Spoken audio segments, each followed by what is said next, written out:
So how do you think you did? I feel good about it. I commented to Steve Barnes just how incredibly quick an hour goes up there. And in contrast to some of the more staid forums that we've done around the district, the ability to actually, you know, stretch your rhetorical legs was refreshing and made it actually enjoyable to be able to give the voters an opportunity to see the back and forth. And we haven't been able to have that in any of our other meetings. So, if nothing else, that's a big plus, and I feel very good about that. Did you come out swinging today? Well, I felt so. I felt like I did. It was necessary to make sure that the people did understand that they do have a choice in this election, that we're not cookie cutter candidates, and it really doesn't matter who you vote for. Don't know how that particular theme started percolating out there, but I'd heard it. Had been asked questions more than once in the past 2 weeks or so about, well, you know, guys, you guys get along so well, you seem to agree on everything. And I wanted to make a point that being agreeable doesn't necessarily mean you agree on substantive issues. And, you know, civility shouldn't be confused with acquiescence or agreement. So I felt it was important that, well, you know, remaining civil and not resorting to personal attacks, it was important to call my opponent when he made unsubstantiated statements, or when he would revert back to the, you know, amorphous platitudes like unleashing the entrepreneurial spirit, but he never tells you how. You can go on my site, whitakerforcongress.com, and you can look at our roadmap for the 3rd District and for Arkansas, a 9-page document that goes over all the major issues that confront the 3rd District and the United States. We have stuff in there on national security initiatives, infrastructure, manufacturing revitalization. It's a vision of what we can be in this next century. You go to my opponent's site and you don't see any view of the future. You basically just get the same regurgitated sound bites from the Washington playbook.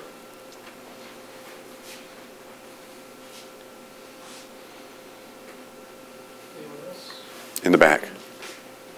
If you remove the Social Security cap, doesn't it just turn it into a welfare program?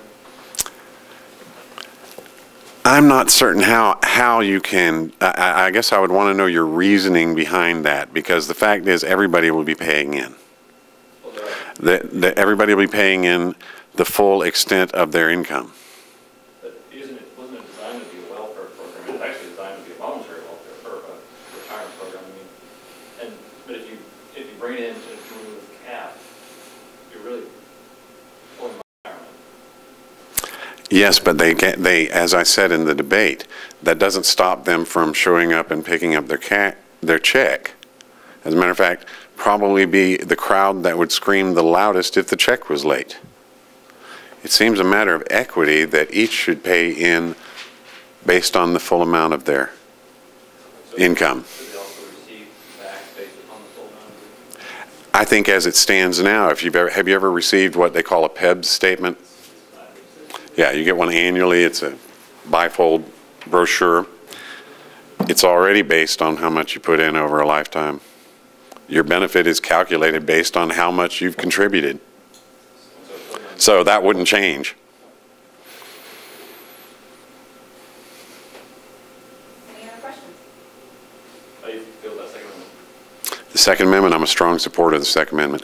I applaud the Supreme Court for its recent decision verifying what many of us have felt for a very long time, that the Second Amendment is an individual fundamental right.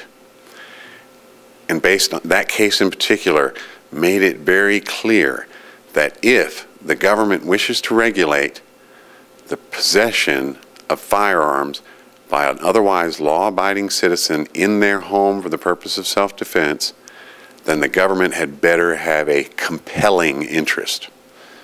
And I'll just give you a real quick idea of what that level of review in constitutional law means. It means at the compelling interest level, the strict scrutiny level, the government almost never wins, because it has to be truly compelling. Do you have to pass a constitutional amendment in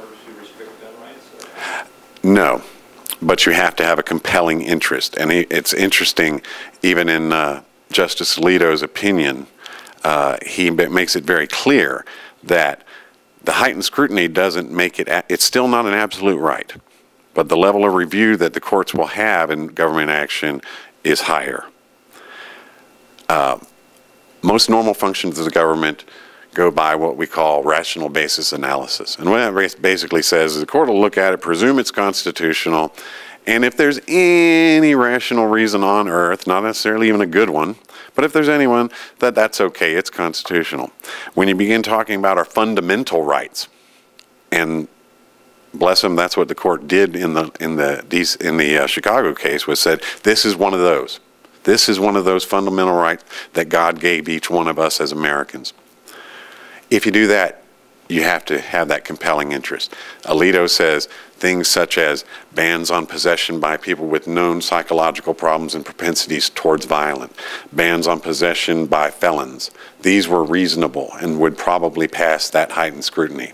But simply saying that the city of Chicago or wherever has decided that you can't possess a firearm in your home will not pass that test. And not much in between will either, because of that heightened scrutiny level. Better be the best reason on earth. And the government, and of course the burden shifts. The government then has to go into court and prove to the court that there is no other way to achieve its goal than to restrict that right. So I think it's a wonderful step in the right direction. You think that the requirement to have a concealed carry permit is constitutional? I don't, to be honest with you, I haven't dug into that particular question on concealed carry. I'm not, are you suggesting that concealed carry is unconstitutional? I was asking you. I don't believe so. I think as long as, okay. I'm sorry. I was asking if you believe that the requirement to have a concealed carry permit is unconstitutional. In other words, you have to ask permission from the state to exercise your Second Amendment right. No, I mean, as far as consent, I think, and once again, that's going to be, we're now going to have to look at that through the lens of the latest case. I don't know what the government would argue, but the government will now have to step forward and say, here are the legitimate, compelling reasons we do this. So I guess that's up in the air. I think it's important that private property owners know if someone is, you know, as my good friend says, dressing heavy today on their property. But That's another issue. yeah, and you know, and so I could think of a list of reasons a state or city might take to the court and say, hey, here's why we're doing it. When it's litigated, it'll be very interesting to see where it comes from. I don't know whether the current Arkansas concealed carry rules could be successfully challenged. I do know people that have it, and my experience has been that the system used is very good. There's a good bit of training.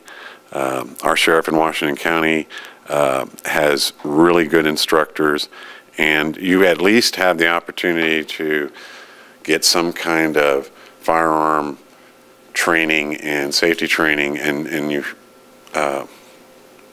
the government can at least be reassured that people who have them are responsible gun owners. But again, as far as whether that's constitutional, I think the courts are going to have to decide that. But right now, you know, obviously support concealed carry in its current form. I know, like I said, I know several people who have worked it, and I would encourage anyone that feels the desire or need to carry a firearm with them in a concealed manner to consult their local police department or sheriff to see about how to get signed up. We are out of time again. Thank you so much. Thank you.